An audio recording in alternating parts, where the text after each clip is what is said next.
Salut à tous!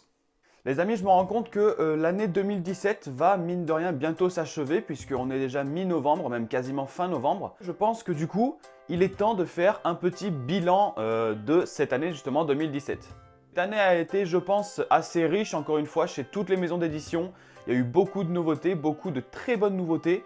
Et justement aujourd'hui, eh bien on va en parler.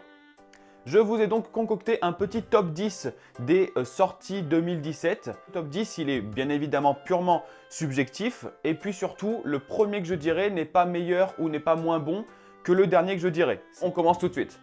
Le premier manga de ce top 10, j'ai décidé de choisir Les Fleurs du Mal.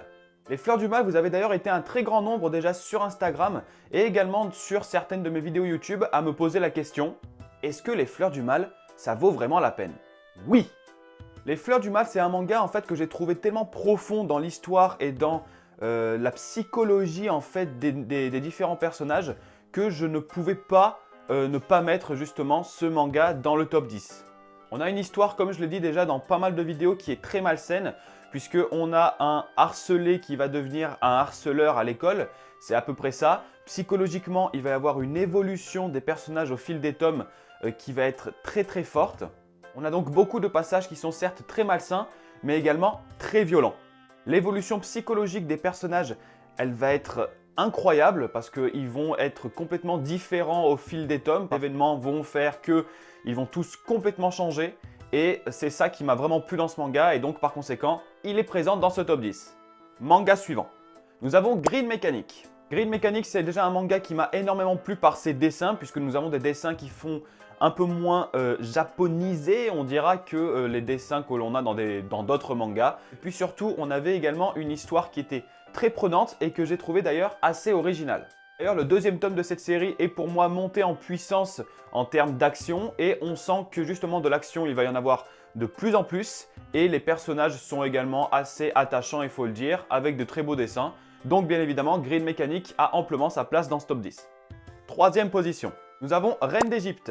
Reine d'Égypte, j'avais fait une vidéo dessus sur d'ailleurs les deux premiers tomes et je vous avais dit à quel point ça avait été un gros coup de cœur du début d'année 2017 puisque c'était une histoire qui était, alors là pour le coup oui, très originale, qui reprenait des faits réels, même si après bon on s'en éloigne petit à petit, mais c'était une histoire quand même très forte où on a une femme qui n'a pas forcément la vie facile à cette époque et qui pourtant va essayer de changer les choses, qui va même essayer de devenir pharaon. Ça va être assez compliqué, déjà étant une femme ça va être quasiment impossible. Et donc voilà, on a un manga qui était très très bon, on a un tome 3 qui m'a un tout petit peu déçu, le tome 3 je l'ai trouvé un tout petit peu moins bon, mais on a quand même un manga qui reste excellent, des dessins qui sont absolument sublimes et donc par conséquent il est dans ce top 10. En quatrième position, nous avons le manga Fuka. Fuka, en gros, si je vous dis l'histoire, vous allez penser que c'est un manga tout ce qu'il y a de plus basique. Et vous aurez presque raison. Fuka, c'est l'histoire toute simple d'un garçon qui va rencontrer une fille et via l'amour de la musique, on dira ça à peu près comme ça, eh bien, ils vont tomber amoureux. Bon, bien évidemment, ça ne va pas se faire dans le premier tome. D'abord, il y aura une petite montée des sentiments, il va se passer pas mal de choses également avec d'autres protagonistes qui sont dans le même lycée que les deux. Leur relation va s'améliorer, va prendre du level, etc. C'est un très très bon manga. J'adore la relation qu'a Fuka avec d'autres personnages de ce manga. J'y trouve vraiment excellent. Et je trouve d'ailleurs que Fuka n'a pas la notoriété qu'il mérite parce qu'il mériterait vraiment d'être beaucoup plus connu et je vous le recommande amplement. Nous avons ensuite le manga Love and Lies. Concernant Love and Lies, cette histoire m'a tout de suite vraiment transporté, tellement j'ai trouvé que le principe de cette histoire, du scénario, était vraiment super attrayant. En fait, il y a une espèce de loi au Japon qui fait que on n'a pas le droit de choisir son copain ou sa copine. Le gouvernement en fait choisit pour nous notre futur copain ou notre future copine en fonction en fait de notre comportement, en fonction des choses que l'on aime, etc. pour rendre en fait des couples plus solides. Nous, on va suivre un personnage qui est obligé d'être en couple avec une fille parce que c'est la loi, sauf que lui, il en aime une autre. Est-ce qu'il choisit la fille qu'il est obligé d'aimer, sachant qu'elle-même, elle ne l'aime peut-être pas? Ou alors, il va décider d'aimer son vrai amour, sauf que son vrai amour, entre guillemets, elle aussi, elle est supposée être en couple avec quelqu'un d'autre. On a un copain de classe qui, au milieu, va faire un peu du grand n'importe quoi. Enfin, c'est un peu spécial et c'est un super manga. Nous avons ensuite le manga Les Mémoires de Vanitas. Les Mémoires de Vanitas est ce manga où les vampires qui sont supposés se forcer à être gentils et qui tombent malades, beaucoup de vampires tombent malades, subissent une sorte de malédiction qui fait que leurs instincts premiers vont ressurgir et leur premier objectif quand ils sont atteints de cette malédiction, c'est tout simplement d'aller bouffer des humains. Ce qui en soi n'est pas très cool. Et donc nous on suit deux personnages qui sont justement deux vampires qui vont essayer de retourner à la source du mal et de savoir pourquoi cette malédiction touche de plus en plus de vampires.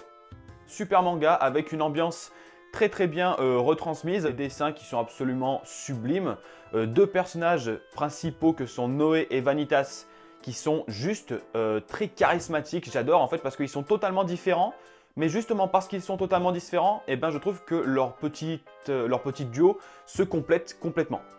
Un manga bien évidemment que beaucoup d'entre vous connaissent et que je ne peux que vous recommander. Nous avons ensuite le manga Mushoku Tensei. Mushoku Tensei, ce manga de magie, un nouveau monde de magie, un homme qui va mourir, sauf qu'il ne va pas vraiment mourir, il va mourir à l'âge de 34 ou 38 ans, je ne sais plus, et quand il va se réveiller, il va être un bébé dans un monde différent, avec des parents différents. Il va apprendre très jeune que dans ce monde, la magie c'est un peu la base. Lui, il va s'habituer à ce monde tout en essayant toujours de comprendre pourquoi il est mort dans le monde réel, mais pourtant il a ressuscité dans un tout autre monde. Tout en sachant que sa vie dans le monde réel était une vie complètement pourrie, et bien là, il n'a qu'un seul objectif, c'est de réussir sa vie, en gros bien saisir cette deuxième chance qui lui est donnée. Un super manga, plus on augmente dans les tomes, surtout le dernier tome, le tome 4, et plus on a de la noirceur, je trouve. Et c'est justement ça qui amène beaucoup de maturité à ce manga, et ça a vraiment été un sacré coup de cœur. Ensuite, nous avons le manga Danmachi.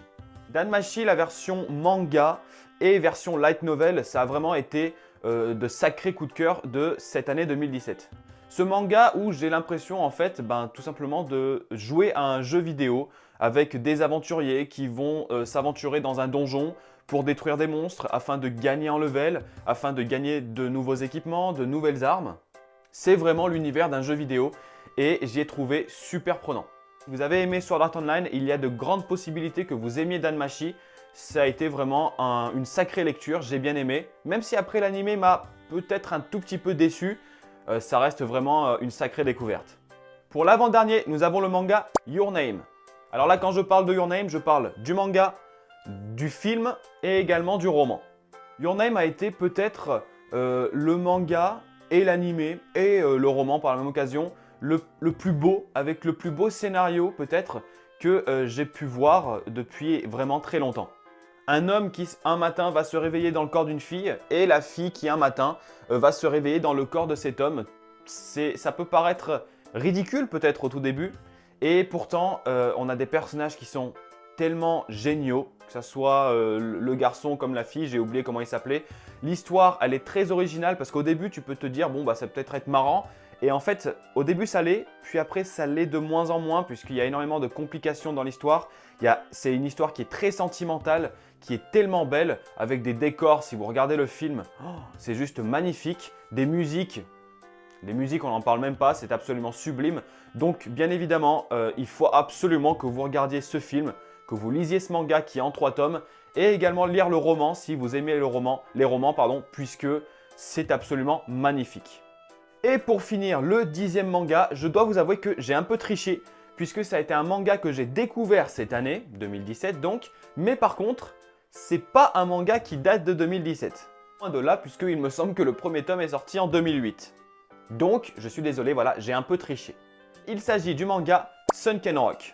Sunken Rock, ça doit faire au moins 3 ou 4 ans que je me dis à chaque mois, David va acheter Sunken Rock. Et ça fait 3 ou 4 ans que finalement, eh bien, je n'y vais pas. J'ai décidé pourtant cette année de franchir le cap et d'aller acheter mon premier Sunken Rock et je n'en suis pas déçu. Déjà, la première chose qui frappe dans Sunken Rock, je pense qu'on sera tous d'accord, c'est les dessins. Souvent, on a des mangas où il y a pas mal de fights, c'est le cas dans Sunken Rock, et malheureusement, quand il y a des combats, eh bien, c'est un peu brouillon, ça peut arriver. Eh bien, dans Sunken Rock, toutes les phases de combat, comme les phases de blabla, c'est toujours très net, c'est toujours très propre. Déjà ce qui le différencie de beaucoup d'autres mangas.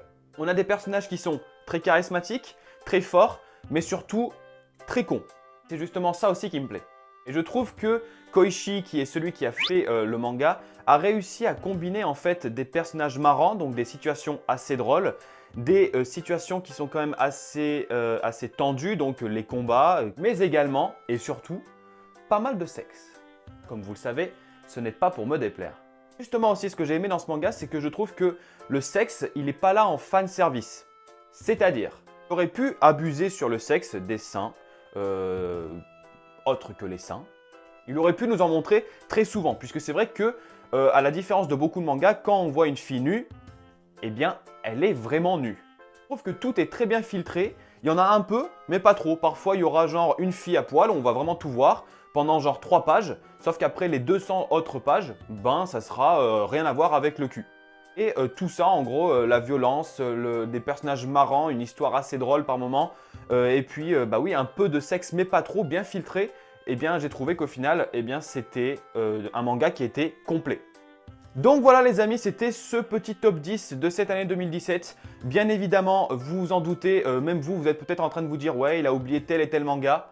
Vous avez tout à fait raison, il y en a encore plein d'autres qui ont été tellement excellents que je n'ai pas pu citer puisque je ne vais pas non plus vous faire un top 50 de mes mangas ou de mes animés 2017. Vraiment essayer de choisir ceux qui me viennent en tête le plus directement en fait quand je pense à manga et 2017. Donc dites-moi un peu dans les commentaires quel serait, pourquoi pas pour vous, le top 10 idéal de cette année 2017. Si cette petite vidéo vous a plu, pourquoi pas faire une vidéo animée 2017 cette fois-ci, mon top 10 des animés 2017, puisque c'est vrai qu'en tout j'ai dû en regarder à peu près une quinzaine. Et il y a eu parmi ces 15 animés que j'ai regardés cette année, de très bonnes découvertes également. Donc pourquoi pas. Je vous remercie d'avoir regardé cette vidéo, je compte sur vous dans les commentaires pour me dire ce que vous pensez de ce top 10. Également, si vous n'êtes pas abonné à la chaîne, il vous suffit juste de cliquer ici. Et quant à moi, je vous dis à la prochaine. Salut tout le monde!